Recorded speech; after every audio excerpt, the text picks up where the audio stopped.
video kali ini, saya Nining Tahir, saya Puput Novel Pakaya, dan saya Sumiati Hedino.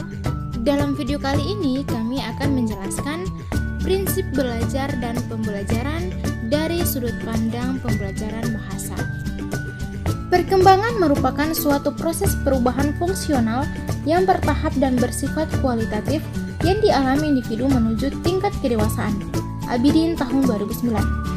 Baik pada aspek fisik, kognitif, afektif, minat maupun bahasa sosial. Muslika pada tahun 2018. Perkembangan kognitif berfokus pada keterampilan berpikir, termasuk belajar, pemecahan masalah, rasional, dan mengingat. Perkembangan keterampilan kognitif berhubungan secara langsung dengan perkembangan keterampilan lainnya, termasuk komunikasi, motorik sosial, ekonomi, dan keterampilan adaptif.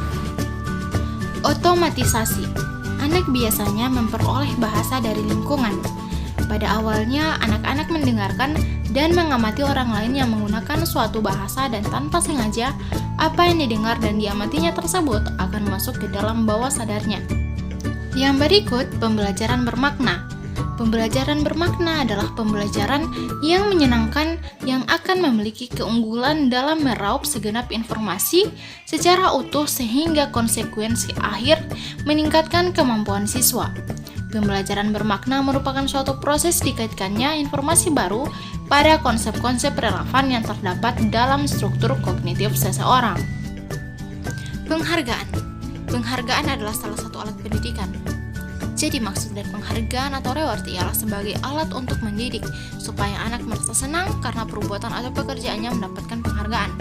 Dengan demikian, anak akan lebih keras lagi kemauannya untuk bekerja atau berbuat yang lebih baik lagi. Definisi lain dikemukakan oleh Ramiulis bahwa penghargaan adalah sesuatu yang menyenangkan yang dijadikan hadiah bagi anak yang berprestasi baik dalam belajar ataupun sikap perilaku.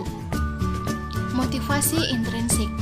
Motivasi intrinsik adalah motivasi yang menjadi aktif atau berfungsinya tidak perlu ada perangsang dari luar. Karena dalam diri setiap individu sudah ada dorongan untuk melakukan sesuatu. Motivasi intrinsik belajar biasanya adalah dari rasa persaingan dan dalam diri. Biasanya seseorang belajar memiliki tujuan, misalnya ingin menjadi pintar atau ingin menjadi juara. Yang berikut, investasi strategis. Beberapa dekade lalu, pembelajaran bahasa sebagian besar menekankan pada penyampaian bahasa pada siswa. Pembelajaran yang berhasil bergantung pada guru, buku teks, bahan struktur bahasa. Beberapa implikasi dari strategis investasi pada pembelajaran antara lain, yang pertama, tidak membeda-bedakan siswa, misalnya memberikan perhatian yang sama pada semua siswa. Yang kedua, mengamati gaya belajar masing-masing siswa. Yang ketiga, menggunakan teknik pengajaran yang bervariasi, disesuaikan dengan gaya belajar para siswa. Selanjutnya, afektif.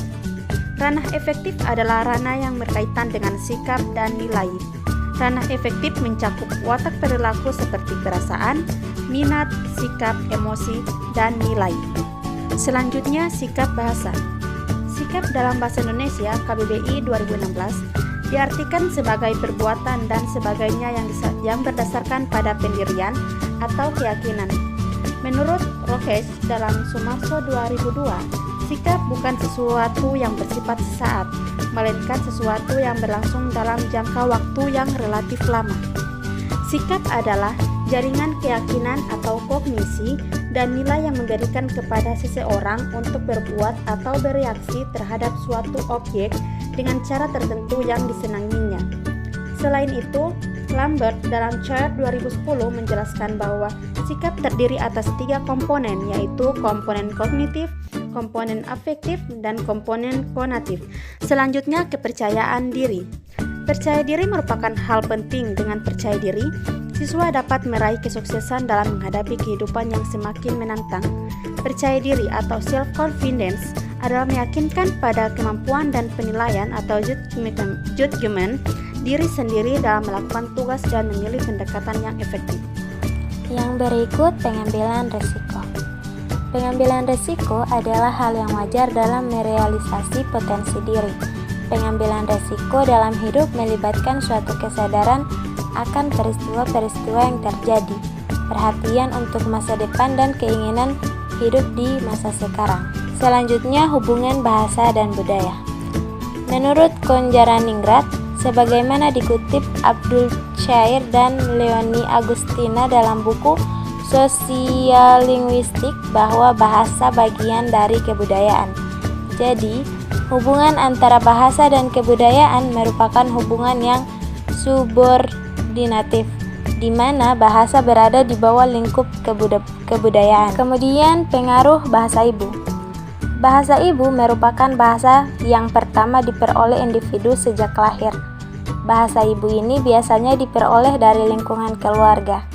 Dalam KBBI, bahasa ibu adalah bahasa yang dikuasai manusia sejak lahir melalui interaksi dengan sesama anggota masyarakat bahasanya, seperti keluarga dan masyarakat lingkungannya. Kemudian, kompetensi komunikatif. Kompetensi komunikatif adalah kemampuan dalam berkomunikasi sesuai dengan topik, daerah, bidang sampai dengan sapa lawan bicara.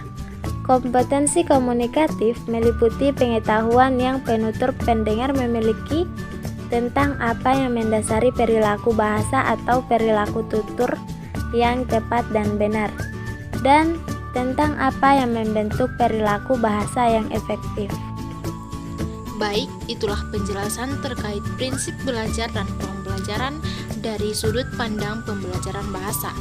Jika terdapat kesalahan, kami memohon maaf. Wassalamualaikum warahmatullahi wabarakatuh.